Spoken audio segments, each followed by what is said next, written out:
jelas ya masuknya ke planning. Kalau monitoring kira-kira masuknya kemana?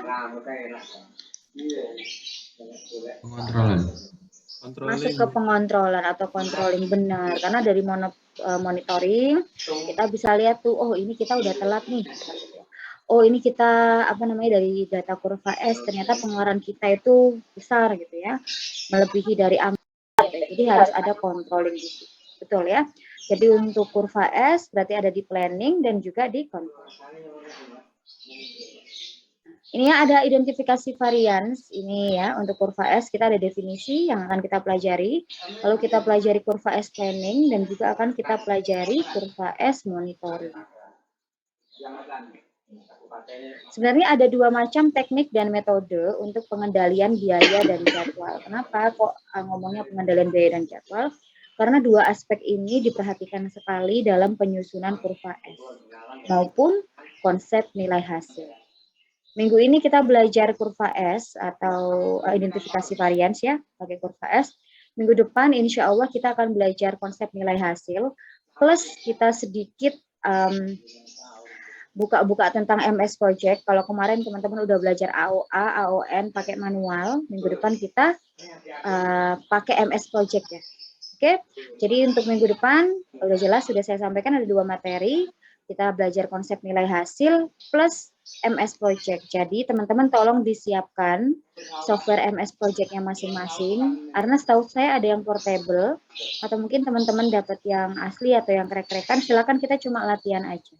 Ya supaya teman-teman tahu. Oh kemarin aku bersusah payah ngerjain AON ternyata di MS Project jeder langsung keluar gitu ya. Nah supaya teman-teman nyoba gitu ya. Minggu depan seperti itu ya.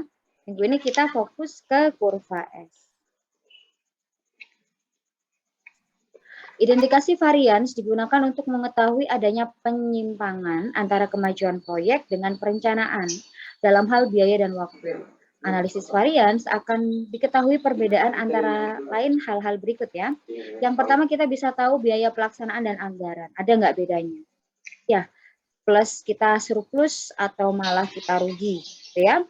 Lalu ada waktu pelaksanaan dengan jadwal, karena di kurva S maupun di end value konsep itu dia ada satuan waktunya juga.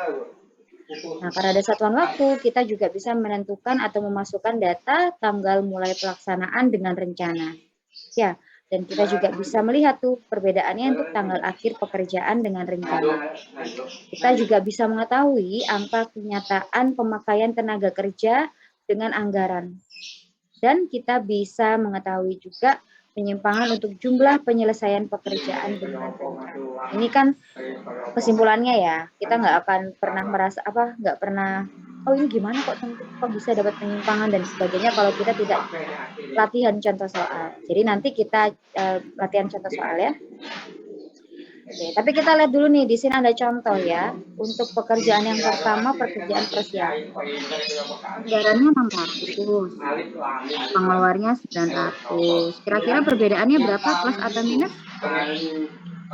Minus, Bu. Minus ya, minus 300. Pengeluaran anak kosan nih biasanya ya. Makan enak, dikasih orang tua sebulan misal 1 juta. Terus makan sama teman-teman enak ya, sehari 200.000. Padahal masih ada 30 hari yang lainnya, sisanya cuma 800 gitu ya. Bisa-bisa minus ya keuangan anak kos ya. Terus di sini di bulan Februari anggarannya 1.400, pengeluarannya 2.100. Berarti minus 700. Yang ini juga minus ya. Yang ini minus, yang ini minus, yang ini minus. Minus semua. Kalau yang ini plus ya, berarti ya plus 1.000. Nah, ini kan penyimpangan tuh, tapi dalam hal biaya ya. Yang seperti ini plus ya. Ini 100 deh. Plus 300. Kita suruh plus ya, yang ini berapa nih? Minus 200. Di bawah nanti ada jumlah dan juga ada kumulatif. Kumulatifnya di sini ada persentase supaya kita tahu berapa persen sih ya minus kita dari anggaran kita. Oke, pertanyaan saya nih ya.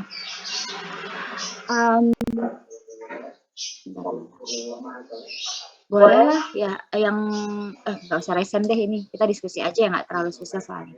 Kalau dari contoh ini, ya, kalau dari contoh ini, kira-kira kan tadi kan kurva S itu dalam bentuk planning dan juga monitoring, ya kan? Nah, kalau dari contoh ini, kira-kira kita yang planning atau yang monitoring?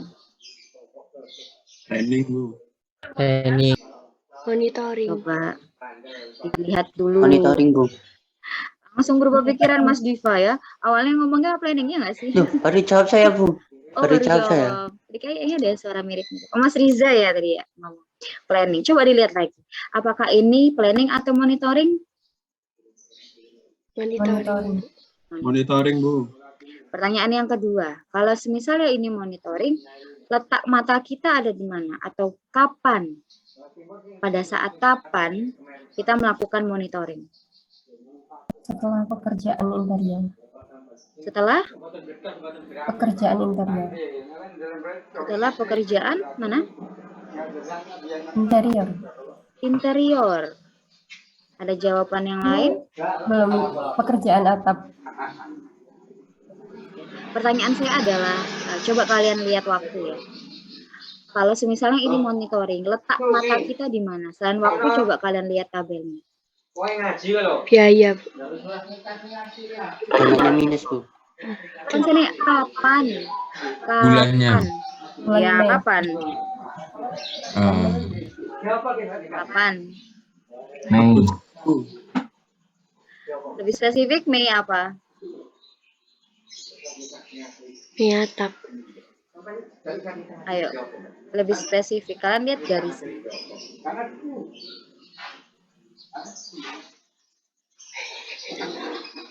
Ayo, spesifik. Apa dong?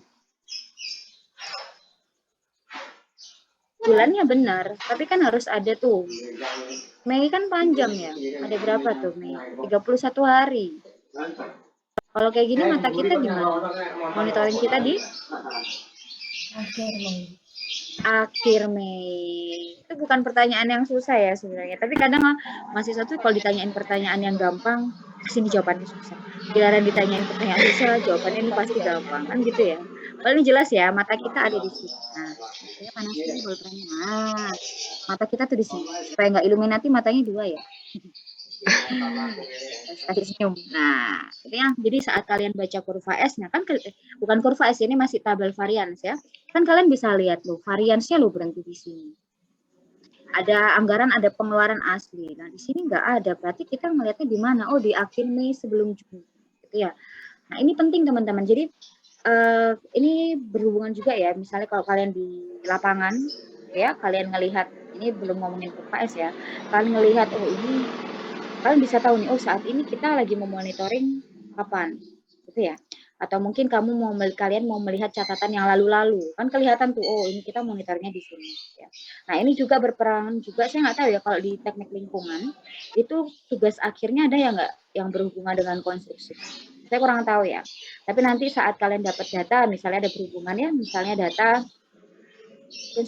construction waste misalnya gitu ya, tentang limbah konstruksi, kan berhubungannya sama teknik lingkungan. Terus kalian dapat data di mana kurva S misalnya gitu ya. Kalian kan harus, proyek ini kan berjalan terus ya, saat monitoring itu kan proyek berjalan terus. Kita sebagai mahasiswa datang minta data, kita harus menentukan batasan kapan atau di mana mata kita itu memonitor data. Jadi kita nggak akan ngebahas data setelah itu. Karena proyek jalan terus. Nah, itu penting ya untuk batasan masalah supaya nggak terlalu melebar. Oke, nah ini penting ya. Oke, udah matanya sudah pas ya di situ di akhirnya. Nah, terus ya udahlah diisi-isi gitu ya. Akhirnya kita dapat nih, ternyata dana kita itu minus 30,7%. Wah, ini harus gimana ya, harus ngebalikin jadi nol atau impas gitu ya, paling nggak gitu ya. Jadi nggak ngomongin untung deh kalau gitu ya, karena di sini udah minus 30%. Dari sini ada yang ditanyakan dulu teman-teman? Enggak ya, kita ke next. Nah, sekarang kita kurva S nih. Ada cara lain untuk menunjukkan adanya varians adalah dengan menggunakan grafik yang disebut dengan kurva S. Bentuk kurva yang menyerupai huruf S ya. Dia ini menyerupai huruf S. Disebabkan kegiatan berlangsung sebagai berikut. Menyerupai bukan berarti harus smooth seperti huruf S ya. Nanti saat kalian coba-coba contoh soal pasti terasa kalau yang benar itu adalah bukan yang smooth ya. Yang benar itu adalah yang sesuai dengan prosedur. Tapi kenapa kok dia itu bisa membentuk seperti kurva S atau grafik berbentuk S? Yang pertama, biasanya dalam proyek itu di awal itu lambat teman-teman. Ya, masih galian tanah, masih nentuin, masih masang patok dan sebagainya. Jadi agak lambat lah ya, apalagi kalau misalnya pembebasan lahannya masuk ke dalam kurva S misalnya.